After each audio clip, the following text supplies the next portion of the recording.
Now let's talk about what's involved with installing Active Directory. Now the way you install Active Directory is to basically install it as a server role on a machine, and it's a two-step process.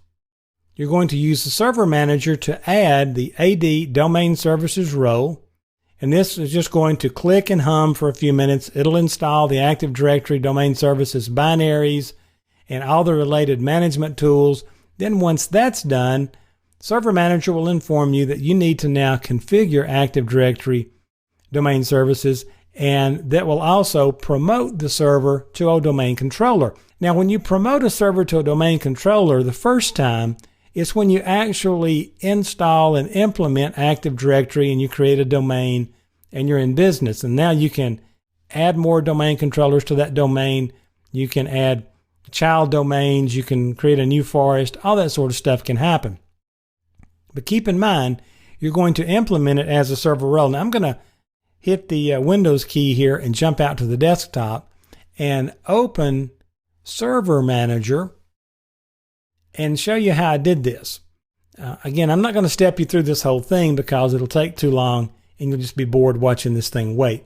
But if I just click on Add Roles and Features and just step through the wizard here, it's a role-based, and there's my server. Notice Active Directory Domain Services. I checked this and went through the process of setting that up.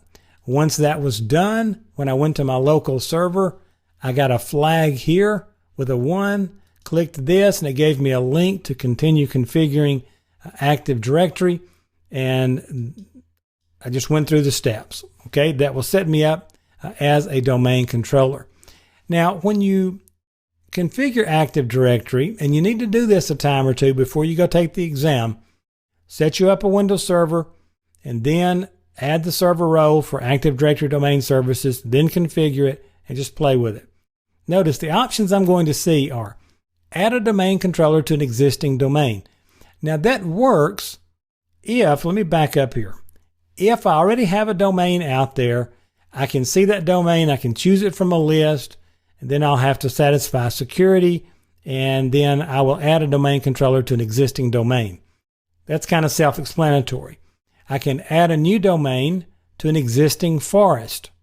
And so this is going to create a domain controller in a new domain or a new domain tree in an existing forest. So this is going to ask me, where's the forest? Where do you want to add this? In a new domain, or do you want a new domain tree?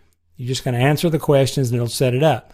Then I can add a new forest. This will create a new top-level domain in a forest.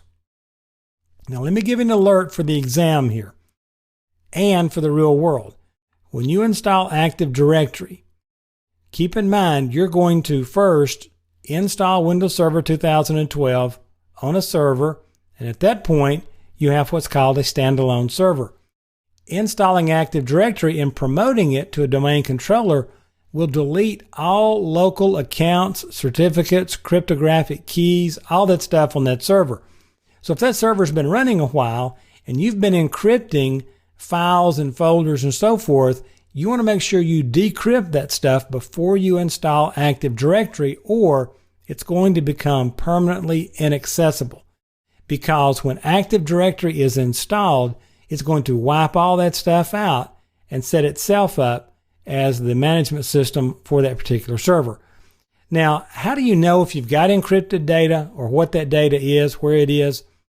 You can go to a command prompt, type cd / to move to the root, and then you can use the efsinfo command to search for encrypted information on your hard drive. Now notice we have put in here, let me just step through this with you, efsinfo /s : and then I put C : because I want to start at the root of the C drive, and then I'm going to find this. I will, is another switch, I won't get into that right now. Then this is the pipe command, the vertical pipe command, and this is going to pipe it out to find encrypted, and you will see the results for any encrypted information that's on that machine. You should run that, watch for that on the exam before you promote something to a domain controller and install Active Directory and so forth, because it's going to destroy that old information. So be very careful with that.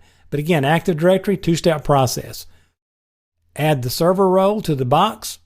Then, once that is completed, you'll go into your Server Manager tools. You'll see a task there to complete, and you just go through the steps, answer the questions, do this a time or two before you go sit this exam, and you should be fine.